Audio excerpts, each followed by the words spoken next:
How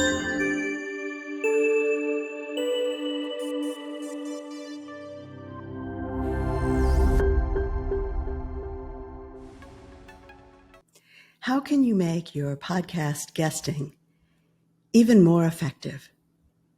Well, that's what we're going to talk about today, about building a system around your podcast guesting that hosts will love and will make your guesting life a dream.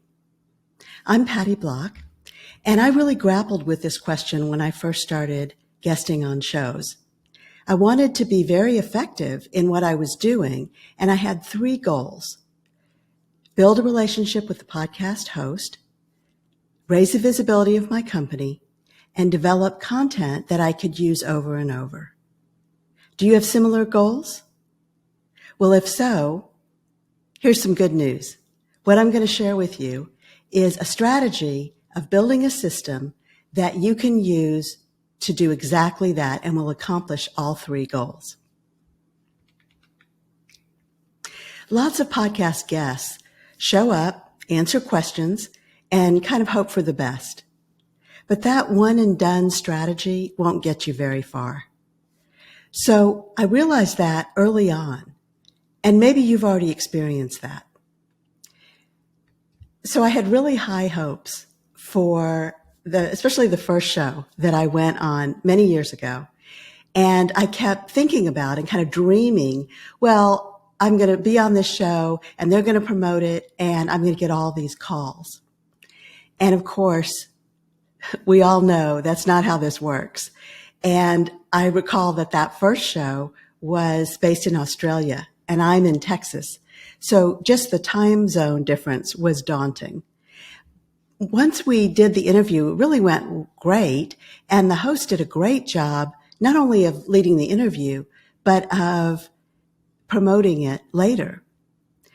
And even so, it was crickets. There was really no response that I saw to that interview. And it made me reevaluate what it was that I was working to accomplish, especially because I was putting so much time and energy into setting up, interviewing, and then, of course, figuring out what to do after the interview and how to promote that. So that's what I want to talk about today. When I talk about a system is a series of steps that you can refine and repeat. So you might think of it as a checklist, and you might even want to develop a checklist that you use for all the different phases of being a podcast guest. So for example, you can start with what you're currently doing when you reach out to podcast hosts, or you use a system like PodMatch, which I also use, and that streamlines things because so much of PodMatch is automated. So having a system ahead of time where you figure out who you want to, which shows you want to appear on, and who you want to talk with. Is their audience your audience? That's very important. But I think more importantly is the host aligned, and do they run a show that also aligns with what you're talking about and what you want to accomplish? So at the beginning, you're searching out those shows, you're applying or talking to the hosts, and you're setting up. So you already have a system around setting up those guesting spots. What you may be missing is how you prepare and what you do after the interview. So think of it as 3 stages: before, during, and after. The before phase, as I said, you're probably already doing, and you already have a system around that. The during phase is about preparing for the interview, making sure you have your talking points, and a lot of times we feel as though we have to create something new, some new concept or new description for every interview. And that's not the case, because remember that there are so many podcasts. Your message is so widely distributed when you're on different shows. And so it's very unlikely that the same person is going to hear your message more than once. And because of that, having a core message is really important. That's what you become known for. So keep that in mind. You don't have to create something new for every interview, but what you do want is to have that core message that you talk about all the time. And I will tell you, after years of doing this, I get to the point where sometimes I'm tired of talking about those particular topics. Do it anyway. Because again, there are people out there who need to hear your message, and they aren't necessarily listening to the podcast that you're on. So now we have the before and the during. After the interview is what most people neglect. And that can be the most powerful. A lot of people don't listen to podcasts live. You don't have to because they're recorded. So a lot of people, and I know I'm one of them, I will go back and binge listen to a podcast that I'm interested in. And that's, I think, where the magic really is. How that episode is promoted, by whom, if the host is doing a good job promoting it, if you're promoting it, if you're sharing it with your network, and also who else is hearing that and sharing it. So all of those methods can compound the people who get your message. So when we talk about a system, and I'm going to focus on the after the interview, that is an area where you can do several things. Remember, I talked about developing content that I can use over and over. So my system is that I look at developing 2-minute clips from the recording and using those in many, many different ways to not only promote my company and my message, but to promote the podcast host and their podcast. And very few people do this. So the podcast hosts are surprised and thrilled when you ask for the recording. So let's start from the beginning. When we talk about what do you do after the interview, there are 3 steps that I use, and it works really well for me. Start by collecting the recording.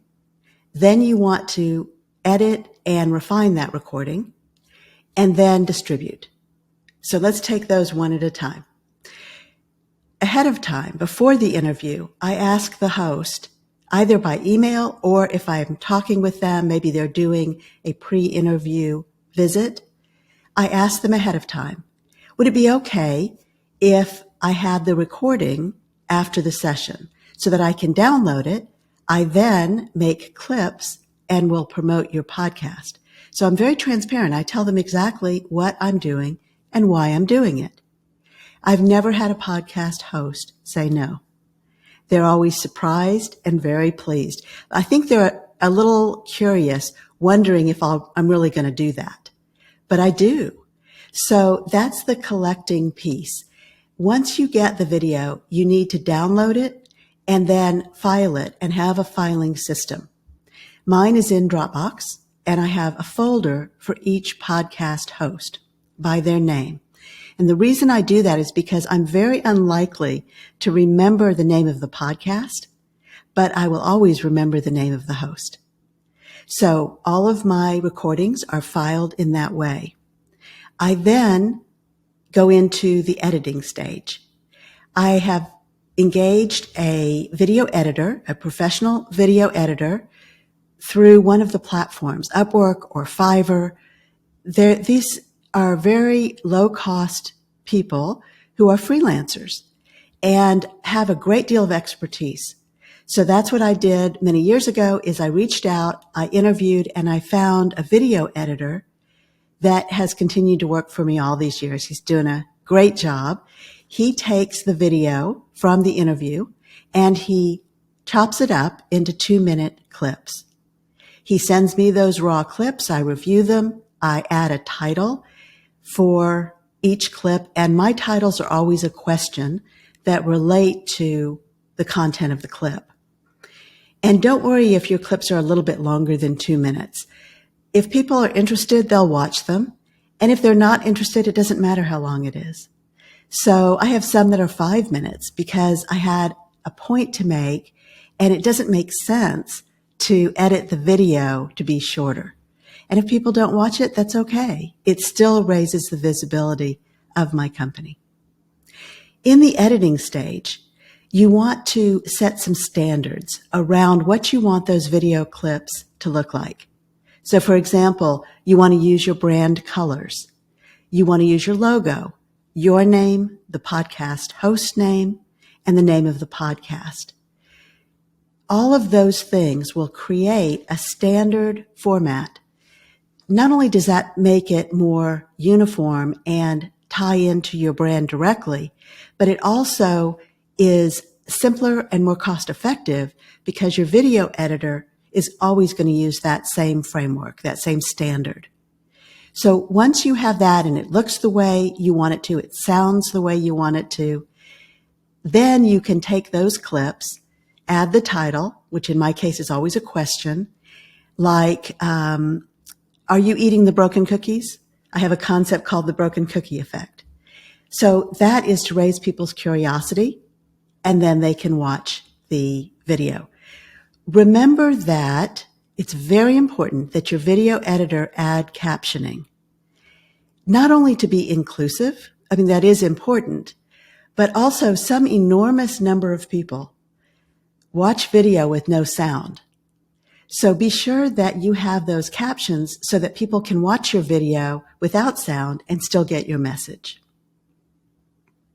Once you have that format and your video editor starts pulling out those clips from your interview, then you'll want to go back and review them, make sure they look right and sound right, and then decide how you're going to use them. So this now takes us from the collection phase through the editing phase into the distribution phase. And this is really the fun part. Yes, you can use them on social media and they're super effective. You'll write a brief post. And what I do is I write a brief post, typically with a question. Then I use hashtags related to the content or what I think people are searching for. And then I have a link that goes to the entire interview that's posted on my website. So that means I'm also driving traffic to my website, and all of my interviews are in one place on a media page. So one of the things that I find really effective and important is that I'm very consistent in what I'm doing. And the look is consistent, the sound, the appearance, the message, everything is consistent. And I think that's really important so that you don't look haphazard, and the listener or the person who is consuming your content gets a sense of who you are, the work that you do, and how you're effective. And consistency is a really important part of that. You can also post those clips on YouTube. And the benefit of doing that is that it improves the search engine optimization on your website when you link it back to your website. So there are lots of behind the scenes things that benefit you in having all these clips as opposed to one interview that's maybe 40 minutes long. You now have maybe 10 2-minute clips that you can use over and over. You can use them in your email newsletter, in, of course, social media on all the platforms. You can also use them when you are promoting yourself for other podcasts. So you might send one as an example to the host of your speaking style. So there's so many ways that you can use that. And now I have thousands of clips to use over and over. And the ones that I find are not as effective, or maybe I don't like the way I came across when I was saying something, I just remove that one and don't use it again. So you have a lot of choices and latitude in how you're using these clips. Every time I post on social media, I'm also tagging the podcast host. I'm also sharing it with my network. So the host can see that I really did what I said I was going to do. I made the clips, I posted them, I'm promoting their podcast, and often they're commenting and we're starting more engagement by doing that. So as I mentioned, the podcast hosts are surprised and happy and really think this is great. And I get more engagement, more visibility. And so again, it accomplishes those three goals of building a great relationship with the host, who may ask me back, but he or she may also refer me to other podcast hosts. It also develops all that content that I can reuse, and it raises the visibility of my company. So again, it does all three things. So keep in mind, this is a very simple, cost-effective strategy, and I post regularly. So for me, I post 3 times a week with these clips and have been doing that very consistently for a long time. So I get lots of impressions. Mostly I'm posting on LinkedIn because that's where my audience is. But I have an outsourced marketing company that is posting on all of the major platforms. And so most of my engagement is on LinkedIn, but I'm visible on the other platforms. So again, a very simple, cost-effective strategy that once you get these steps in place and maybe you have a checklist, it's easy to follow and it becomes a habit. And the more you do it, the better results you will start to see. So think about, what are your goals for being a podcast guest? How can you make it as effective as possible? And using that system of all the steps that you do before the interview, during the interview, and after the interview will make you a very sought after guest, will raise the visibility of you, your message, and your company, and will make all that time and energy that you're investing really worthwhile. Thank you.